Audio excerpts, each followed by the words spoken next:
Hey guys, this is Matt with Grizzly-Outdoors. Today I want to go over the Tlr-1 and the Tlr-3. These are both made by Streamlight.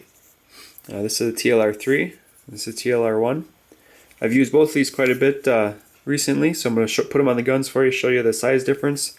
The idea here, the Tlr-1 is a little wider end to end. It is a little bit longer. I haven't noticed a huge difference in the amount that sticks out. You can see it's quite a bit here, but once it's on the gun, it doesn't seem that pronounced.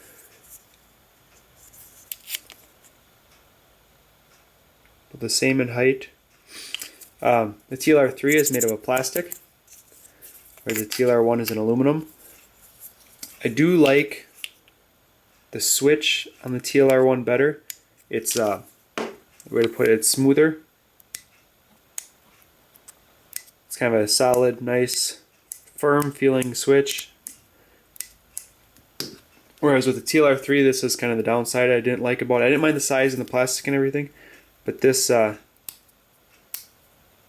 engagement of the switch, it kind of feels like it's kind of got to tip the plastic switch to get it to clip in.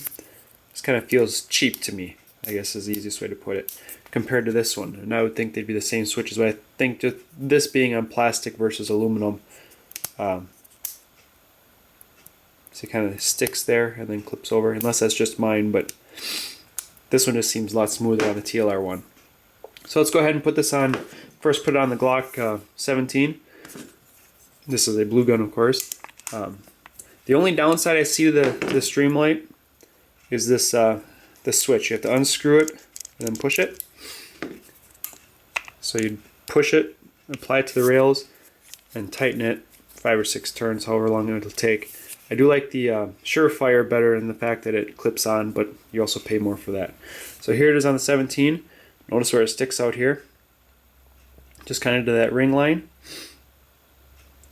So it does stick out on the 17. There's a little bit of gap there, but all in all, pretty comfortable. You can either momentary with this switch. This is typically what I do, so I have my trigger finger on the trigger, because I always do a thumbs forward grip, so to move down to here it doesn't really affect much of my shooting. So that's the way I shoot it. Now we'll put the Tlr-3 on, and this is where it sticks out here. Tlr-3, I'm going to loosen it.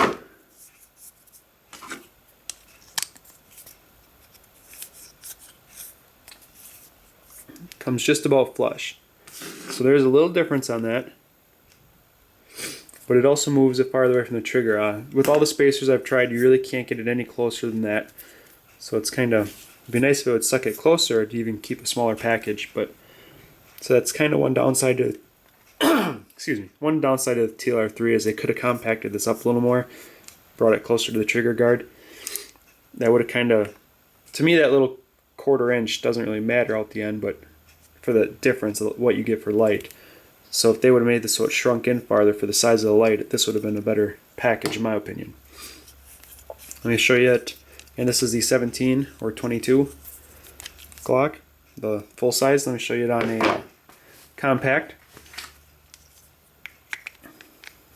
I won't screw it in here, but there it sticks out quite a bit on there. Probably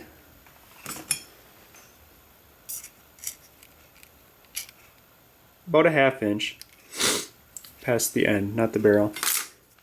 And if we put on the Tlr-1, there it sticks out more, about 1 inch. It's about a 1/2 inch difference in what it sticks out. I haven't noticed a huge difference in carrying this.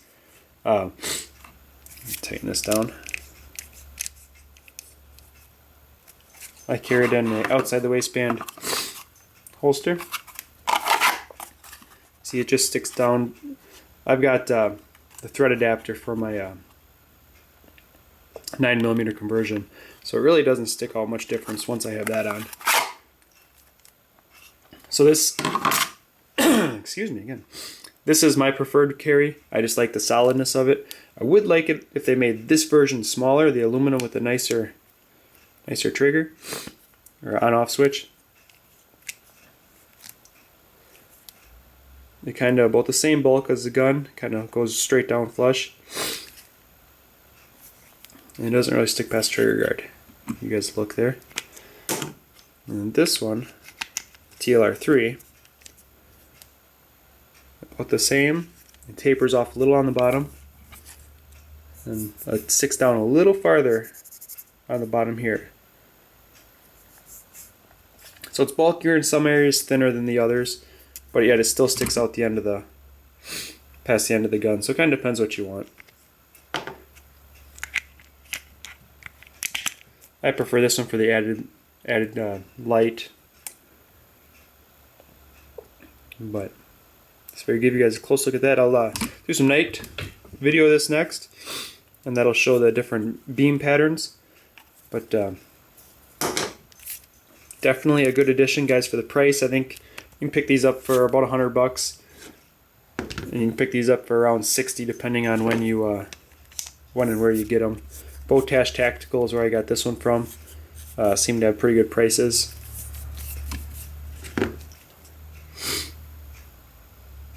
I said if they would make the Tlr-3 fit tighter to the grip here, this would be a really awesome light in that configuration. And if they could somehow fix this switch, like I said, going to this size, maybe an aluminum body, a little smaller, that would I think be a good addition. But otherwise, it seems to be holding up good. This actually right now has been on my my daughter's Walther P22 for practice. Seems to fit good on there, but this isn't my go-to light right now. Just I get better luminas, candle power, and I just like the smoothness of it. And I've got the holsters already made for it. This was the first light I had, so.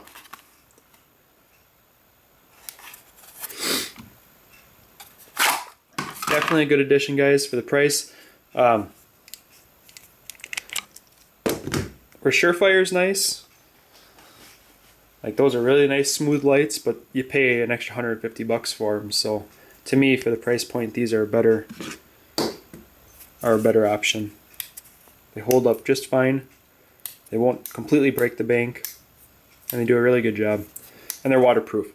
That was the downside. Let me bring in the Crimson Trace here. The holster for that. It's a similar holster. The Crimson Trace is a nice overall package. I really like it. Really comfortable. I inside the waistband concealed this for several weeks. Had no problems with it whatsoever. But I don't like the fact that it's not waterproof. I'm outside a lot when it's raining, hunting and stuff. I think if this gets wet, I have a $100 light that's shot. That's the reason I went back to the Tlr-1. It's waterproof. Not that I'll ever need to shoot underwater, but I'm out where it's wet. So that's why I chose this. A lot of times this will be on my drop leg holster, out hunting and stuff. So that's the primary reason for that. So, alright guys, hope this helps somebody. Any other questions asked, I can always shoot a video on that. I'll get the night shooting and add that on here. Have a good afternoon, guys. Alright guys, here we have the Tlr-3. The Tlr-1, we're going to do a night, we're outside. I'll show you kind of a pan of this. This is the Tlr-1. So my camera does in low light.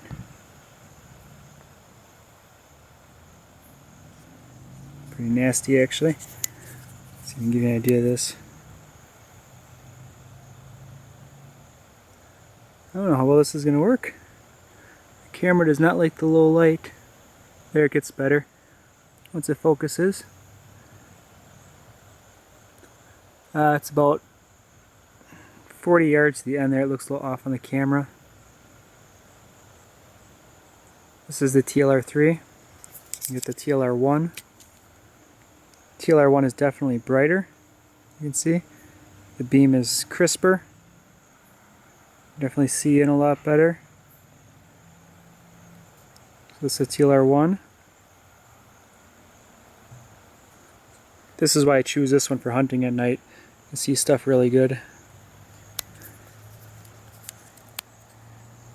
I'm going to focus here. This one's just not as crisp. It's still nice and bright looking at it, but the Tlr-1 is just a lot a lot better.